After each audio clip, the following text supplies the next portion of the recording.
ಮಹಾರಾಷ್ಟ್ರ ಸ್ಥಳೀಯ ಸಂಸ್ಥೆ ಚುನಾವಣೆಗಳ ಫಲಿತಾಂಶದ ಬಗ್ಗೆ ನಿಮಗೆ ಅಪ್ಡೇಟ್ಸ್ ಅನ್ನು ನಾವು ಕೊಡ್ತಾ ಇದ್ವಿ. BMCಯಲ್ಲಂತೂ ಮಹಾರಾಷ್ಟ್ರ ಬಿಜೆಪಿ ಮತ್ತು ಉದ್ಧವ್ ಠಾಕ್ರೆ ಬಣ neck to neck fight. Maharashtra ಸ್ಥಳೀಯ ಸಂಸ್ಥೆ ಚುನಾವಣೆ ಮಹಾಯುತಿ ಮೈತ್ರಿಕೂಟಕ್ಕೆ UBT ಟೀಮ್ ಟಕ್ಕರ್ ಕೊಡ್ತಾ ಇದೆ. ಬಿಜೆಪಿ 80, UBT 64 ವಾರ್ಡ್ಗಳಲ್ಲಿ ಮುನ್ನಡೆಯಲ್ಲಿವೆ, 16 ಡಿಫರೆನ್ಸ್. ಲೋಕಲ್ ವಾರ್ಡ್ನಲ್ಲೂ ಕಾಂಗ್ರೆಸ್ ಶೋಚನೀಯ ಸ್ಥಿತಿ, ಕೇವಲ 9 ವಾರ್ಡ್ಗಳಲ್ಲಷ್ಟೇ ಕಾಂಗ್ರೆಸ್ ಮುನ್ನಡೆಯಲ್ಲಿ ಇರ್ತಕ್ಕಂಥದ್ದು. ಡಬಲ್ ಡಿಜಿಟ್ ತಲುಪೋದಕ್ಕೂ ಕೂಡ ಹೆಣಗಾಡ್ತಾ ಇದೆ ಕಾಂಗ್ರೆಸ್. ಹಾಗಾದರೆ ಯಾರಾಗ್ತಾರೆ ಮುಂಬೈನ ಬಾಸ್ ಅಂತಕ್ಕಂಥ ಪ್ರಶ್ನೆ. 80ರಲ್ಲಿ ಬಿಜೆಪಿ ಮುನ್ನಡೆಯಲ್ಲಿದೆ. ಮುಂಬೈ ಮೇಲೆ ಠಾಕ್ರೆ ಹಿಡಿತ ಸಡಿಲವಾಗುತ್ತಾ? ಮುಂಬೈ ಪಾಲಿಕೆಯಲ್ಲೂ ಬಿಜೆಪಿಯ ಪಾರುಪತ್ಯನ? ಚುನಾವಣೋತ್ತರ ಸಮೀಕ್ಷೆ ಹೇಳಿದ್ದ ಅದೇನೆ. ಶತಕದತ್ತ ಹೆಜ್ಜೆ ಇಟ್ಟಿದೆ ಮಹಾಯುತಿ ಮೈತ್ರಿಕೂಟ. 227 ವಾರ್ಡ್ಗಳ ಪೈಕಿ 159 ವಾರ್ಡ್ಗಳ ಫಲಿತಾಂಶ ಲಭ್ಯವಾಗಿದೆ. ಅದರಲ್ಲಿ 80ರಲ್ಲಿ ಬಿಜೆಪಿ ಇನ್ನೂ ಇದೆ ಸುಮಾರು. UBT 64ರಲ್ಲಿರೋದು. ಯಾರಾಗ್ತಾರೆ ಮುಂಬೈ ಬಾಸ್ ಅಂತಕ್ಕಂಥ ಪ್ರಶ್ನೆ. ನನ್ನ ಪ್ರಕಾರ ಇನ್ನೂ ಟ್ರೆಂಡ್ಗಳು ಗೊತ್ತಾಗಬೇಕಲ್ಲ. 227ರ ಪೈಕಿ ನಮಗೆ ಈಗ 227 ಕ್ಷೇತ್ರಗಳ ಟ್ರೆಂಡು ಕೂಡ ಏನು ಸಿಕ್ಕಿಲ್ಲ. ಈಗ ಸದ್ಯಕ್ಕೆ 80ರಲ್ಲಿ ಬಿಜೆಪಿ ಅಲಯನ್ಸ್ ಅವರು ಮುನ್ನಡೆಯಲ್ಲಿದ್ದಾರೆ.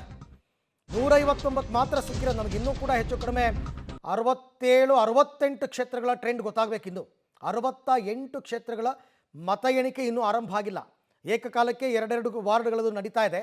2 ವಾರ್ಡ್ಗಳ ಮತ ಎಣಿಕೆ ನಡೀತಾ ಇದೆ. ಸೊ ಹಾಗಾಗಿ ಇವಾಗ ನಮಗಿನ್ನೂ ಒಂದು 65 ಕ್ಷೇತ್ರಗಳ ಟ್ರೆಂಡ್ ಗೊತ್ತಾಗಬೇಕಿದೆ. ಈ ಬಗ್ಗೆ ಮತ್ತಷ್ಟು ಮಾಹಿತಿ ನನ್ನ ಕೊಲೀಗ್ ಮಮತಾ ಅವರಿಂದ ಪಡ್ಕೊಂಡು. ಮಮತಾ, ಈಗ ಇನ್ನೂ 65 ವಾರ್ಡ್ಗಳ ಟ್ರೆಂಡ್ ನಮಗೆ ಗೊತ್ತಾಗಬೇಕಿದೆ.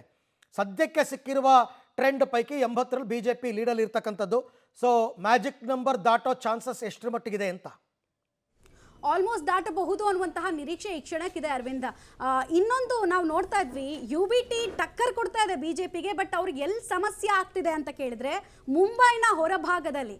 ನಾವು 10 ಗಂಟೆ ಅಷ್ಟೊತ್ತಿಗೂ ಕೂಡ ಹೇಳ್ತಾ ಇದ್ವಿ, ಮುಂಬೈ ಹಾರ್ಡ್ಕೋರ್ ಮರಾಠಿ ಸ್ಪೀಕಿಂಗ್ ಜನ UBT ಜೊತೆಗೆ ಅಂದರೆ ಉದ್ಧವ್ ಮತ್ತು ರಾಜ್ ಠಾಕ್ರೆ ಅವರ ಜೊತೆಗೆ ನಿಂತ್ಕೊಂಡ್ರು. ಮುಂಬೈ ಹೊರಭಾಗದಲ್ಲಿ ಆಲ್ಮೋಸ್ಟ್ ಒಂದು 40-43% ಅಷ್ಟು ವೋಟ್ನ ಜನ ಎಲ್ಲಿ ನಿಂತ್ಕೊಳ್ತಾರೆ ಅನ್ನೋದು ಇಂಪಾರ್ಟೆಂಟ್ ಆಗ್ತಾ ಇತ್ತು. ಸೊ ಅಲ್ಲಿ ಇನ್ನೂ ಖಾತೆ ತೆರೆಯೋದಕ್ಕೆ ಸಾಧ್ಯ ಆಗ್ತಾ ಇಲ್ಲ. ಫಾರ್ ಎಕ್ಸಾಂಪಲ್ ನವಿ ಮುಂಬೈಯ ಟ್ರೆಂಡನ್ನು ಗಮನಿಸ್ತಾ ಇದ್ವಿ. ಅಲ್ಲಿ ಖಾತೆ ಓಪನ್ ಮಾಡೋದಕ್ಕೆ ಸಾಧ್ಯ ಆಗ್ತಾ ಇಲ್ಲ. ಇದೆಲ್ಲದಕ್ಕೂ ಕೂಡ ಕಾರಣ ಅಂತ ಹೇಳಿದ್ರೆ ಚುನಾವಣೆ ಸಂದರ್ಭದಲ್ಲಿ ರಾಜ್ ಠಾಕ್ರೆ ಇರಬಹುದು, ಉದ್ಧವ್ ಠಾಕ್ರೆ ಇರಬಹುದು, ಮರಾಠಿಗರ ಶ್ರೇಷ್ಠತೆಯ ವ್ಯಸನವನ್ನು ಹೇಳೋದ್ರ ಜೊತೆಗೆ ಅವರಿಗೆ ಉಳಿದ ನಾನ್ ಮರಾಠಿ ಭಾಷಿಕರ ಬಗ್ಗೆ ಇದ್ದಂತಹ ದ್ವೇಷ ಆಗಾಗ ಹೊರಬೀಳ್ತಾ ಇತ್ತು. ಅದು ರಿಸಲ್ಟ್ನ ರೂಪದಲ್ಲಿ ಕಾಣಿಸ್ತಾ ಇದೆ ಅನ್ನೋದು ಪ್ರಶ್ನೆ. ಆಮೇಲೆ ಅಲ್ಲಿ ಹಿಂದಿ ಮಾತಾಡೋರು ಕೂಡ ತುಂಬ ಜಾಸ್ತಿ. ಹಿಂದಿ ಬೆಲ್ಟ್ ಅಂತ ಬಂದಾಗ ಬಿಜೆಪಿಗೆ ಒಂದು ಅಪ್ಪರ್ ಹ್ಯಾಂಡ್ ಇರುತ್ತೆ. ಹೀಗಾಗಿ ನಮಗೆ ಟಕ್ಕರ್ ಇದ್ರೂ ಕೂಡ ಅಪ್ಪರ್ ಹ್ಯಾಂಡ್ ಬಿಜೆಪಿದು ಯಾಕಿದೆ ಅನ್ನೋದಕ್ಕೆ ಉತ್ತರ ಮುಂಬೈನ ಔಟ್ಸ್ಕರ್ಟ್ಸ್ನಲ್ಲಿರುವಂತಹ ಮತದಾರರು ಅನ್ನೋದು ಖಾತ್ರಿ ಆಗ್ತಾ ಇದೆ.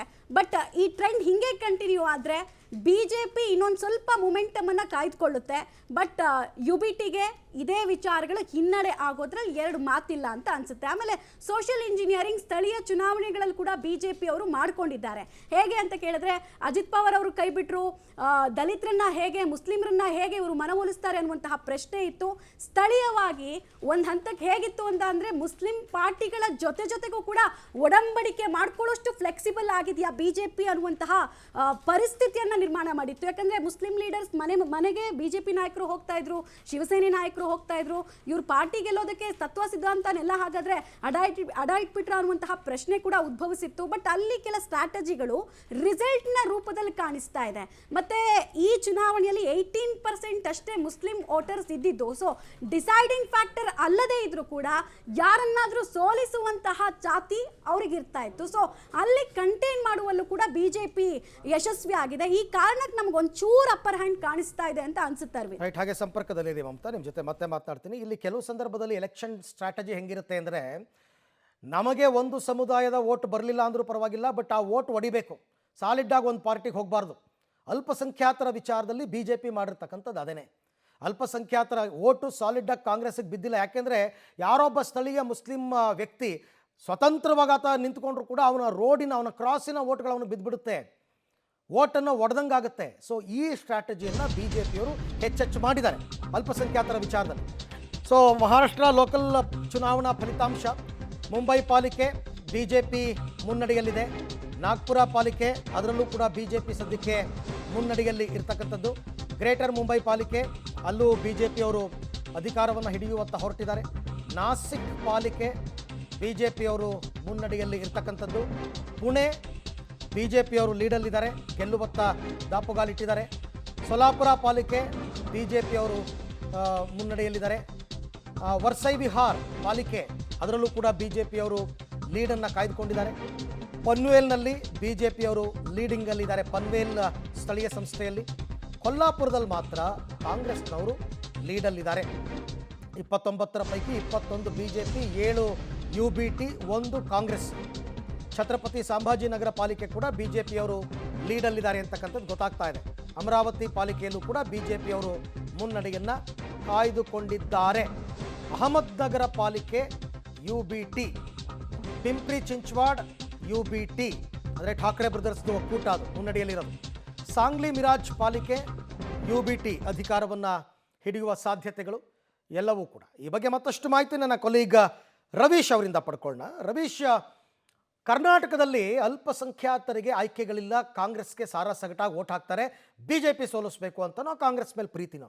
ಬಟ್ ಮಹಾರಾಷ್ಟ್ರದಲ್ಲೂ ಪರಿಸ್ಥಿತಿ ಹಾಗಿರಲಿಲ್ಲ. ಬಟ್ ಅಲ್ಪಸಂಖ್ಯಾತರ ವೋಟ್ಗಳನ್ನು ಒಡೆಯುವಂತೆ ಮಾಡುವಲ್ಲಿ BJP ಸಫಲವಾಗಿದೆ ಮಹಾರಾಷ್ಟ್ರದಲ್ಲಿ ಅನ್ನೋ ಮಾತು ಕೇಳಿ ಬರ್ತಾ ಇತ್ತು. ಅರವಿಂದ್, ಖಂಡಿತವಾಗಿಯೂ ಕೂಡ ಕಾಂಗ್ರೆಸ್ ಮತ್ತು ಶಿವಸೇನೆಯ ಉದ್ಧವ್ ಠಾಕ್ರೆ ಬಣ ಜೊತೆಗೆ ಶರದ್ ಪವಾರ್ ಬಣ ಇವರೆಲ್ಲರೂ ಕೂಡ ಒಟ್ಟಾಗಿ ಸೇರಿ ಏನು ಮಹಾವಿಕಾಸ್ ಅಘಾಡಿ ಏನಾದರೂ ಚುನಾವಣೆ ಕಣಕ್ಕಿಳಿದಿದ್ರೆ ಅದು ಅಷ್ಟು ದೊಡ್ಡ ಮಟ್ಟದಲ್ಲಿ ಎಲ್ಲೋ ಒಂದು ಕಡೆ ಲ್ಯಾಪ್ಸ್ ಆಗ್ತಿರ್ಲಿಲ್ಲ, ವಿಭಜನೆ ಆಗ್ತಿರ್ಲಿಲ್ಲ ಅನ್ನೋ ಮಾತುಗಳು ಕೇಳಿ ಬರ್ತಾ ಇದೆ. ಯಾಕೆಂದರೆ ಚುನಾವಣೆಗೂ ಮುನ್ನವೇ ಇವರಿಬ್ಬರ ನಡುವೆ ಮೈತ್ರಿಯೇ ಆಗಲಿಲ್ಲ. ಹಾಗಾಗಿ ಕಾಂಗ್ರೆಸ್ ಜೊತೆಗೆ ವಂಚಿತ್ ಮಹಾವಿಕಾಸ್ ಅಘಾಡಿ ಜೊತೆಗೆ ಇನ್ನು RNSP ಈ ಮೂರು ಸೇರಿಕೊಂಡು ಒಂದು ಬಣವನ್ನು ರಚನೆ ಮಾಡ್ಕೊಳ್ತಾರೆ.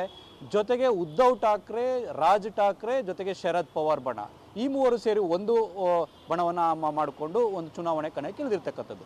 ಇನ್ನುಳಿದಂತೆ ಎಲ್ಲ ಒಂದು ಕಡೆ ಅಜಿತ್ ಪವಾರ್ ಒಂದು ರೀತಿಯಲ್ಲಿ ಮಿಕ್ಸೆಡ್ ಆಗಿ, ಅಂದರೆ ಎಲ್ಲ ಒಂದು ಕಡೆ ಎಲ್ಲಿ ಬೇಕು ಅಲ್ಲಿ ಒಂದು ರೀತಿಯಲ್ಲಿ ಮೈತ್ರಿ, ಇಲ್ಲದ ಕಡೆ ಏಕಾಂಗಿ, ಈ ರೀತಿಯನ್ನು ಮಾಡ್ಕೊಂಡು ಬಂದಿರತಕ್ಕಂಥದ್ದು.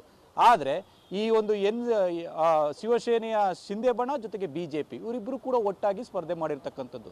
ಯಾಕೆಂದರೆ ಒಂದು ಸರ್ಕಾರ ಆಡಳಿತ ಇರತಕ್ಕಂಥ ರಾಜ್ಯದಲ್ಲಿ ಇದೇ ಮೊದಲ ಬಾರಿಗೆ ಸುಮಾರು ಚುನಾವಣೆಗೂ ಮುನ್ನ 68 ಮಂದಿ ಅವಿರೋಧವಾಗಿ ಆಯ್ಕೆ ಆಗ್ತಾರೆ ಅಂದರೆ ಏನು? ಖಂಡಿತವಾಗಿ ಕೂಡ ಆ ಒಂದು ರಾಜ್ಯ ಸರ್ಕಾರದ ಪ್ರಭಾವ ದೊಡ್ಡ ಮಟ್ಟದಲ್ಲೇ ಇರುತ್ತೆ ಅಂತ. ಅಂದರೆ ಇನ್ನೂ ಎಲೆಕ್ಷನ್ನೇ ಆಗಲಿಲ್ಲ, ಆಗಲೇ 44 ಮಂದಿ ಒಂದು ರೀತಿಯಲ್ಲಿ ಅವಿರೋಧವಾಗಿ ಆಯ್ಕೆ ಆಗ್ಬಿಡ್ತಾರೆ BJPಯಿಂದ. ಜೊತೆಗೆ ಮಹಾಯುತಿಯಿಂದ 68 ಸ್ಥಾನ ಆಲ್ರೆಡಿ ಗೆದ್ದಂತ ಆಗ್ಬಿಟ್ಟಿದೆ. ಹಾಗಾಗಿ ಇನ್ನುಳಿದಿರ್ತಕ್ಕಂಥ ಸ್ಥಾನಗಳಿಗೆ ಫೈಟ್ ಮಾಡಿದಂಥ ಸಂದರ್ಭದಲ್ಲಿ ಮರಾಠಿ ಅಸ್ಮಿತೆ ಜೊತೆಗೆ ಮುಸ್ಲಿಂ ಮತಗಳನ್ನು ಒಂದು ರೀತಿಯಲ್ಲಿ ನೆಚ್ಚಿಕೊಂಡು ಶಿವಸೇನೆಯ ಉದ್ಧವ್ ಠಾಕ್ರೆ ಬಣ ಜೊತೆಗೆ ಆ ಶರದ್ ಪವಾರ್ ಬಣ ಒಂದು ರೀತಿಯಲ್ಲಿ ಅಖಾಡಕ್ಕೆ ಇಳಿದಿತ್ತು. ಅದು ಅಷ್ಟು ದೊಡ್ಡ ಮಟ್ಟದಲ್ಲಿ ಸಫಲತೆಯನ್ನು ಕಾಣದೇ ಇದ್ರೂ ಕೂಡ ಎಲ್ಲ ಒಂದು ಕಡೆ BJPಗೆ ಫೈಟ್ ಕೊಡೋ ನಿಟ್ಟಿನಲ್ಲೂ ಕೂಡ ಒಂದು ರೀತಿಯಲ್ಲಿ ಹೋರಾಟವನ್ನು ಮಾಡ್ತಾ ಇದ್ದಾರೆ. ಅಂತಿಮವಾಗಿ ಕೂಡ ಇದೇ ಗ್ಯಾಪನ್ನು ಮೇಂಟೈನ್ ಮಾಡ್ಕೊಂಡು ಬರ್ತಾರೋ ಅಥವಾ ಎಲ್ಲೋ ಒಂದು ಕಡೆ ಕೊಲ್ಯಾಪ್ಸ್ ಆಗಿ ಬೀಳ್ತಾರೋ ಕೂಡ ಕಾದು ನೋಡಬೇಕಾಗತ್ತೆ. ಆದರೆ ಒಂದಂತೂ ಖಚಿತ, ಈಗ ಬಂದಿರತಕ್ಕಂಥ ಟ್ರೆಂಡ್ ಪ್ರಕಾರ, ಈಗಿರ್ತಕ್ಕಂಥದ್ದು ಪ್ರಕಾರ 30 ವರ್ಷಗಳಿಂದ ಏನು ಒಂದು BMC ಆಡಳಿತವನ್ನು ಹಿಡ್ಕೊಂಡಿತ್ತು, ಶಿವಸೇನೆಯ ಮೇಯರ್ ಆಗಿದ್ರು, ಅದನ್ನು ಒಂದು ರೀತಿಯಲ್ಲಿ ವಂಚಿತವಾಗುವಂಥದ್ದು BJP ಬಹುತೇಕ ಒಂದು ರೀತಿಯಲ್ಲಿ ಅಧಿಕಾರವನ್ನು ಹಿಡಿಯೋದು ಪಕ್ಕಾ ಆಗಿದೆ. ಆದರೆ ಈಗಿರ್ತಕ್ಕಂಥದ್ದು ವೋಟ್ ಶೇರ್ ಎಷ್ಟು, ಮುಂದಿನ ರಾಜಕೀಯ ದೃಷ್ಟಿಯಿಂದಾಗಿ ಮಹಾರಾಷ್ಟ್ರದಲ್ಲಿ ಏನಾದರೂ ಬದಲಾವಣೆ ಸುಳಿವು ಇದರಿಂದ ಸಿಗಲ್ವಾ ಅನ್ನೋದು ಕೂಡ ಕಾದು ನೋಡಬೇಕಾಗತ್ತೆ. ಇನ್ನೊಂದು ರಾಜ್ ಠಾಕ್ರೆ ಮತ್ತು ಉದ್ಧವ್ ಠಾಕ್ರೆಯ ಕಾಂಬಿನೇಷನ್ ಮುಂದಿನ ಚುನಾವಣೆಗೂ ಕೂಡ ಅಗತ್ಯ ಇರುತ್ತಾ ಇಲ್ವೋ ಅನ್ನೋದ್ರ ಬಗ್ಗೆ ಕೂಡ ಸಾಕಷ್ಟು ಚರ್ಚೆಗಳಾಗುತ್ತೆ. ಅದಕ್ಕೂ ಕೂಡ ಈ ರಿಸಲ್ಟ್ ಒಂದು ರೀತಿಯಲ್ಲಿ ಪೂರಕವಾಗಿರ್ತಕ್ಕಂಥ ಇಂಪ್ಯಾಕ್ಟನ್ನು ಒಂದು ರೀತಿಯಲ್ಲಿ ಬೀರಬಹುದು. ಹಾಗಾಗಿ ಒಟ್ಟಾರೆಯಾಗಿ ಎಲ್ಲ ಒಂದು ಕಡೆ ಈ ಒಂದು BMC ಚುನಾವಣೆ ಶಿವಸೇನೆಯ ಅಸ್ಮಿತೆ ಮತ್ತು ಅವರ ಒಂದು ರೀತಿಯಲ್ಲಿ ಬೇರೆ ಬೇರೆ ರೀತಿಯನ್ನು ಹಿಡಿತಾ ಇತ್ತು, ಅದು ಎಷ್ಟರ ಮಟ್ಟಿಗೆ ಇರುತ್ತೆ ಇರಲ್ಲ ಅನ್ನೋದು ಕೂಡ ಸ್ಪಷ್ಟವಾಗುತ್ತೆ. ಜೊತೆಗೆ BJP ಮತ್ತು ಶಿವಸೇನೆ ಶಿಂದೆ ಬಣದ ಬೇರೆ ಬೇರೆ ರೀತಿಯಲ್ಲೂ ಕೂಡ ಮುಂದೆ ಯಾವ ರೀತಿ ಇಂಪ್ಯಾಕ್ಟ್ ಮಾಡ್ಬೋದು ಲೋಕಸಭಾ ಚುನಾವಣಾ ದೃಷ್ಟಿಯಿಂದ ಅನ್ನೋದು ಕೂಡ ಈಗಲೇ ಒಂದು ರೀತಿಯಲ್ಲಿ ಅದು ಕ್ಲಿಯರ್ ಆಗಿ ಸ್ಪಷ್ಟವಾಗುತ್ತೆ. ಅರವಿಂದ್, ಹಾಗೆ ಸಂಪರ್ಕದಲ್ಲಿರಿ ರವೀಶ್, ನಿಮ್ಮ ಜೊತೆ ಮತ್ತೆ ಮಾತನಾಡ್ತೀನಿ. ಒಟ್ಟಾರೆ ಈಗ ಯಾವಾಗ ಶಿವಸೇನೆ ಮತ್ತು NCP ಒಡೆದು ಹೋಯ್ತೋ ಅದಾದ ನಂತರ ಒಂದು ಗುಡ್ ಕಾಂಬಿನೇಷನ್ಗೋಸ್ಕರ ಎಲ್ಲರೂ ಟ್ರೈ ಮಾಡ್ತಾ ಇದ್ದಾರೆ. ಆ ಕಾಂಬಿನೇಷನ್ ಉದ್ಧವ್ ಠಾಕ್ರೆ ರಾಜ್ ಠಾಕ್ರೆ ನಡುವೆ ಆದರೆ ವರ್ಕೌಟ್ ಆಗುತ್ತಾ ಅನ್ನೋದೇ ಪ್ರಶ್ನೆ.